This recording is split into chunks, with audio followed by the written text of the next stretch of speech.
Hey guys, my name is Chase Harwell, and I'm going to talk to you about distributed deep learning on GPU clusters in big data applications.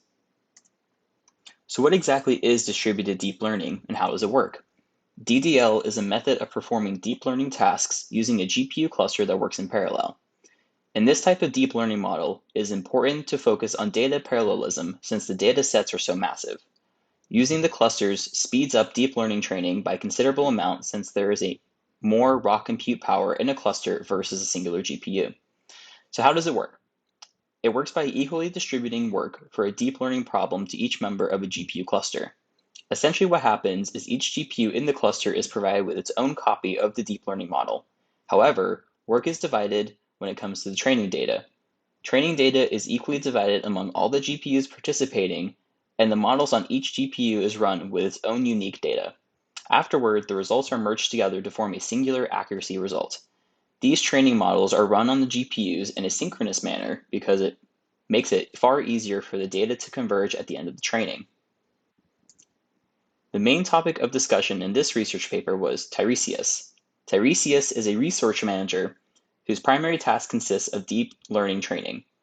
Its two primary objectives are to deal with individual GPU job placement and also manage scheduling multiple jobs over time to the GPUs in the cluster. This resource manager has three main goals. The first being to minimize the average job completion time as much as possible. It wants to complete the jobs as fast as possible for obvious reasons. The second goal is to optimize the GPU usage of the cluster. All of the GPUs should be working to their maximum potential as often as possible, otherwise it would be wasting time. The third goal kind of coincides with the second, and that being to prevent job starvation. If the GPUs are sitting idle too often, then jobs will be starving for a longer period of time, which will lead to an overall slower completion time. So what are some management challenges that current managers are facing? One major complication is the fact that deep learning jobs have an unpredictable job completion time.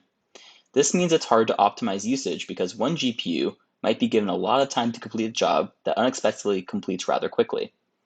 Another problem stems from heavy job consolidation.